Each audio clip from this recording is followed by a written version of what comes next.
Each of us has a story. Where we grew up, who our friends were, our backgrounds, and our history. Each of us is on our own journey.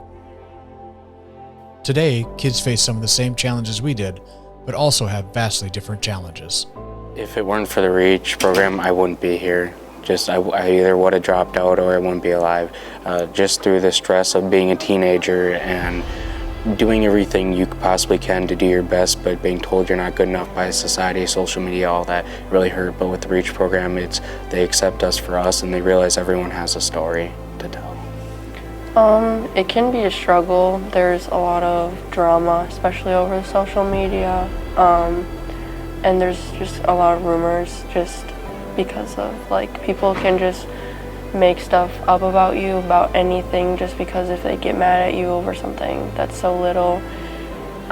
People can try and take your friends away from you over little things, which is really sad and it hurts. REACH has helped me become a better person, in general, and helped me with academics. And part of my story is that my dad had stage 4 kidney cancer, and it was just a hard time for me then, and he helped me with that.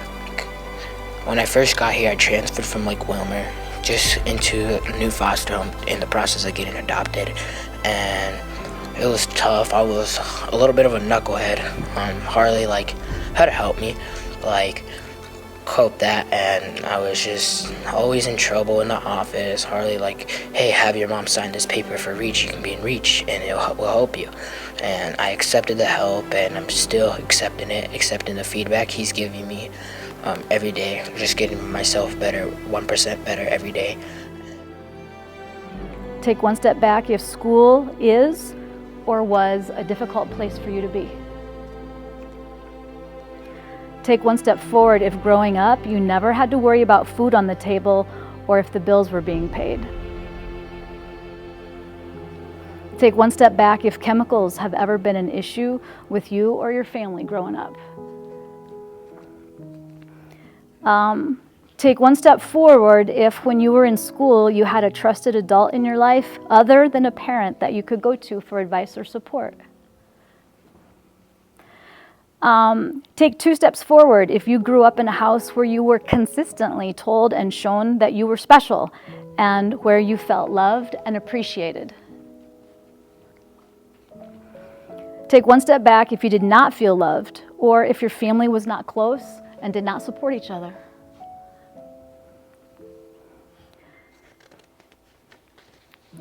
Take 2 steps back if you have lost someone in your family to suicide or chemicals.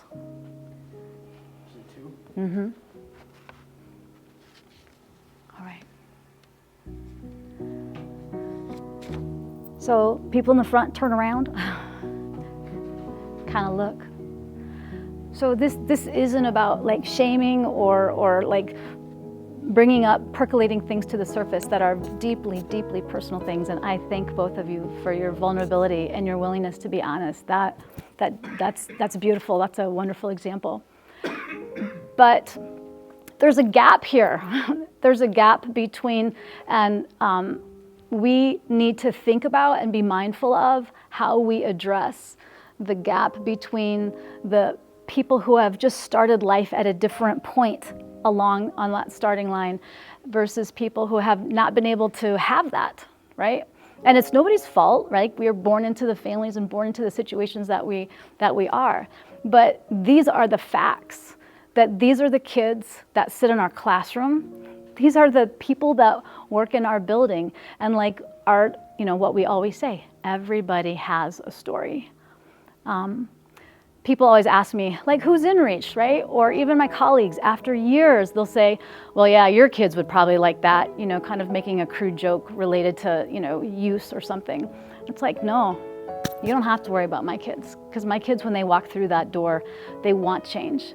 They're ready for change, or at least they're ready to try to be ready for change. And then I want to redirect your thinking. Those kids are our kids. We all have a story. Now here's what I've learned in my years of doing this. There's kids that have a 4.0 GPA We have 3 sport athletes. We have kids that have mental health. We have kids that have chemical health. At the end of the day, whether you're an adult or you're a student sitting here, we all have a story. I came to school for one reason, because it was safe, right? Home, my dad was undiagnosed bipolar, and it was just hard at home. My role in my family was the protector. There was times I was the entertainer to distract, sometimes the mediator. But towards the last probably 6 years of my teenage years before I left, I was the protector. And when things got bad and heated and physical, it was my role to protect my mom and to protect my older brother. Was it ideal? No, and nobody knew about it. I was very good at wearing my mask when I went to school. I would be that kid called the class clown at school. And at home, it was a different role. So school was kind of my escape, right? But during that journey of those years, teenage years, and the struggles that were going on at home and coming to school that were safe, there was a handful of people that went above and beyond of being a teacher. And I always go back to whenever I talk is that I look back as a second grade teacher, Jean Schultz, who I can't tell you what she taught me as far as math, language arts, social studies, but what I can tell you, her actions were that she provided the calm during a storm. So you talk about where Reach started from, is you talk about certain people that were game changers in your life, that made that difference, that made that impact. If those people were not there, I'm telling you what would happen, because a test score told me I wasn't going to make it. A test score said, Chad, hey, college isn't for everybody. But what I wanted normalcy. I wanted a family. And to do that, I was going to have to push myself harder than I've ever pushed myself before. But put that aside, I had to have key people in my life to help me through those moments when it was going to be challenging. And so at 18, when I decided to leave, it was hope to stop a cycle. We all have a story, and I take all the little pieces that I got from them, the calm, the grace, the accountability, the being there, the consistency, and you put it all together. Because at the end of the day, I know that we have kids that are looking for that. They're falling through the cracks. They're looking for that sense of belonging. And so. A lot of it is our kids share their stories, and they share parts of themselves that no one else in this building and maybe a lot of other people in their lives don't even know about. And sometimes that's really positive, and sometimes that's struggles and challenges that they have experienced. But I think that when they find common ground, it happens organically. And I think that it all comes down to, the human brain is wired for connection. We know that. Kids want to feel connected. They want to feel like they have a place. All humans do. And so when you can make that happen in a room, that's when then you can move forward and you can do all of the other magical things that happen once you can get that bond to form. And we do that in lots of different ways. And sometimes we do it by, we call it getting real and being honest and sharing what you're facing right now as far as challenges are. Sometimes it's sharing story, past hurts and traumas. Sometimes it's ownership and accountability. And sometimes it's just fun. And so Reach is this cross section of, like we always talk about, we have like athlete kids that come from families with money that just need some kind of a place of support. We have kids that struggle with chemical health. We have, generational poverty. We have, mental health issues. It's just a room where whatever support you need, that's what we're here to do. And then the magic happens when you have all of these different kids from different backgrounds and different walks of life and different experiences. They're in this room together like, oh, I don't know that kid. That kid is in here, right? And so there's this certain kind of shaping and molding that you have to do where it's like, nope, we are all on the same playing field. No one is better or worse than anybody else. And we get to that common ground by sharing our story. And we just did that today. We had kids, they're writing out their story in preparation for presenting it to their classmates in whatever way is comfortable for them. And it's when then kids hear each other sharing their stories, they like are blown away. Because it's like, oh my gosh, I didn't know that kid lost their dad. I lost my dad. Or that kid, they look like they have it all together. What? They struggle with chemical health? I would have never thought that. And so stereotypes are just like blown away, and then everybody realizes, oh, we really are on the same playing field. We really can't judge a book by its cover. We can find support and support each other. And that is a beautiful thing, and that is where the magic happens in Reach. This class is really just designed to give kids the skills ready to get ready for moving out into the real world and for supporting them with any mental health, social skills, just like basic living skills, anything that they might need help and support with. And so I think that the way this program is set up and the way that we run it, it's such a good fit for every kid that's out there. So for many kids, we remember that kids that need the most love often ask for it in the most unloving ways. And behavior always tells us something. A behavior is never just a behavior. And so we meet those kids with unconditional love. And knowing that we have their back on good days and bad days, and knowing that they get a fresh start tomorrow and that they get to come in and redo that. I think that consistency is one thing that a lot of our kids don't have. And whether that means consistent caretakers, consistent caring, consistent needs met. And so we are just here day in, day out. No matter how you treat us, we're gonna come back around, and we're gonna love you, and we're gonna be patient, and we'll be here when you need us. I guess through just experience, you realize that the more you know your students and the better you know your students, the more of a connection that you have with them. And then they, that's not the goal, but they perform better for you. They want to do a better job for you, and they enjoy being in your class, and then they naturally do a good job. We're meeting them at their journey, wherever they're at. And what I love and appreciate about this district is that when they walk through the educational doors, we're going to meet them where they're at. And we have that core value. All schools have these values. What I appreciate about our district is we walk the talk. It's about relationships, and we see ya. We're not about labels. We're about the child and where they're at in their story and how we can support them. And it's not just about crossing the stage to get that diploma in the hand. It's about, hey, how can we help you be successful in your life? And if you're coming from a home or a challenge, is what can we teach you so you can overcome that, so that stops and you can be successful and have that life, that family that you're hoping for. A lot of it for me is realizing that a lot of the other kids are going through a lot of the same things that you're going to, and we're not as alone as we may think. And being able to just have a conversation, be able to talk about what's going on, makes a significant difference. They're not just teachers. At the end of the day, they're life mentors. The role models. Not only can they help you with academics, but they'd be able to help you with a lot of everything that's going on in your life. It goes from getting a job to trying to pass a class. They're kind of a jack of all trades, and they'll be able to really push you in the right direction. Initially, I didn't really want to be in it, but my mom kind of forced me, I think, a little bit. It was more for just academic help at first. She was told that that's what they do, and some emotional and mental health too. So, which I needed because I was struggling with depression and anxiety at the time. So, but it kind of just started with I needed academic help, and then I realized it was a lot more than that.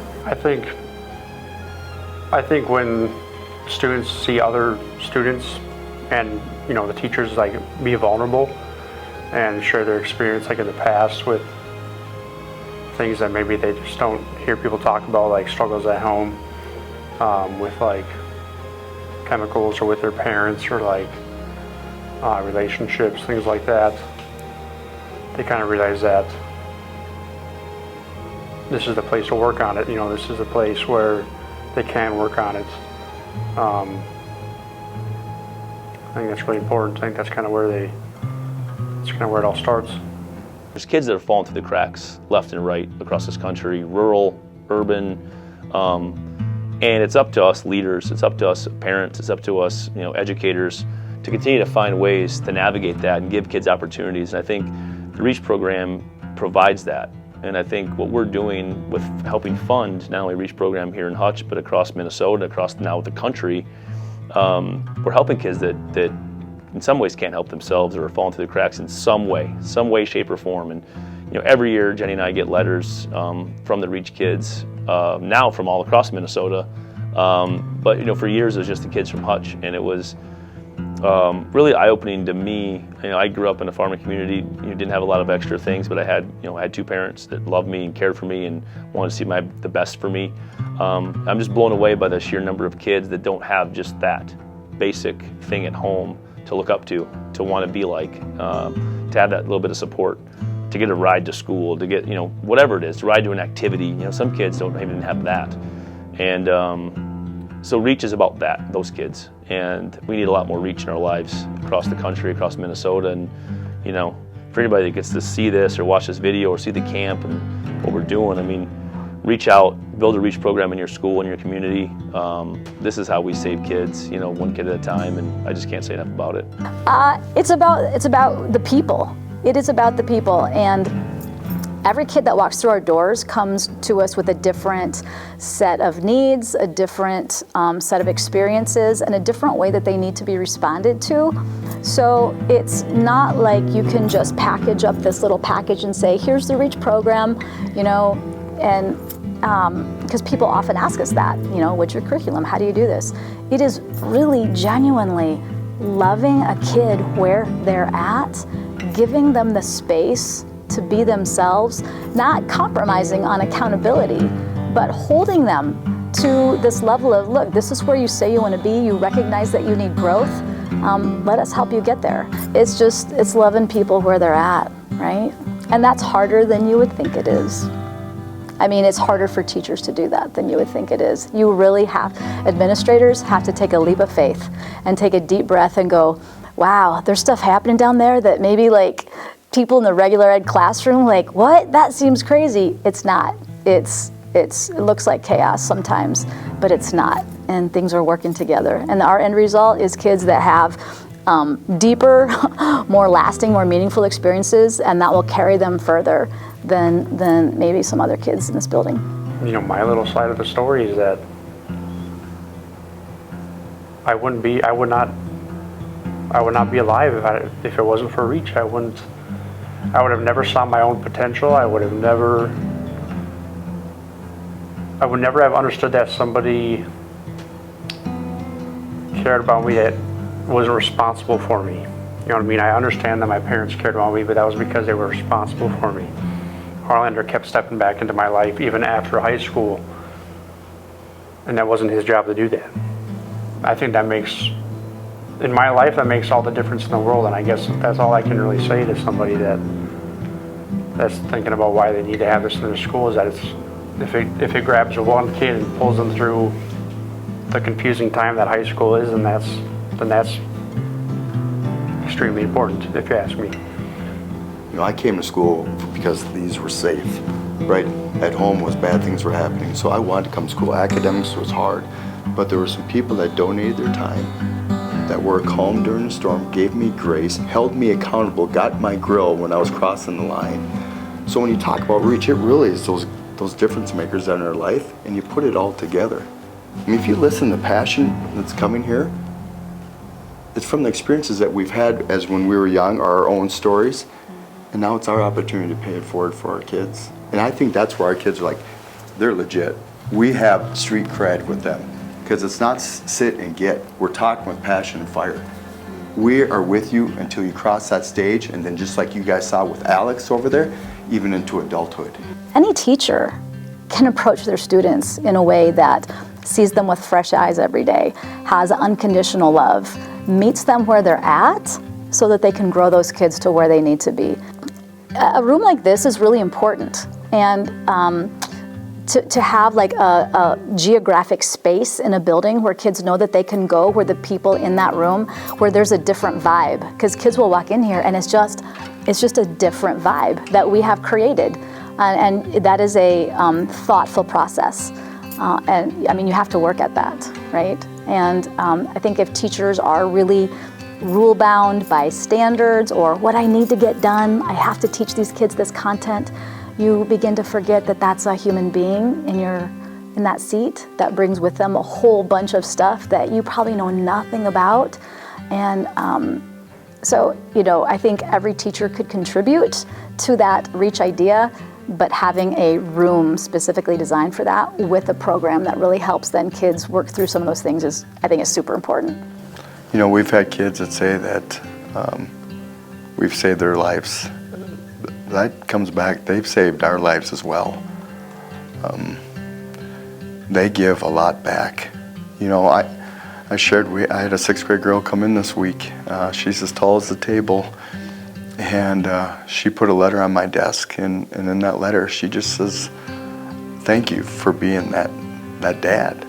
And she says, "I love you." And maybe in the educational world, is that a boundary that's being crossed? No, this little girl needs that attention, needs to be seen and loved, because not every child has that. There's no such thing as a normal kid. Like, there's no such thing as a kid that's 100% okay, especially in this day and age, especially with the impact of technology. I think the biggest thing that I would say is that REACH is this. It's not a class. It's not a program. For a lot of our kids, it's their safe place. It's not just a logo. Saving lives, it's just not a logo. Creating a sense of belonging, it's just not a catchphrase. We truly embrace that and believe that and come every morning with the mindset that is the goal, is to save lives, to make sure they leave our room, our building, our district, our community with that sense of belonging. And at the end of the day, that their lives were saved, however that looks like, whether it's stopping a cycle or that when they look in the mirror that they love themselves. Today, the REACH program continues to change the lives of children all across the state of Minnesota and beyond. If you are interested in learning more about REACH or want to join the mission, contact us today to get started.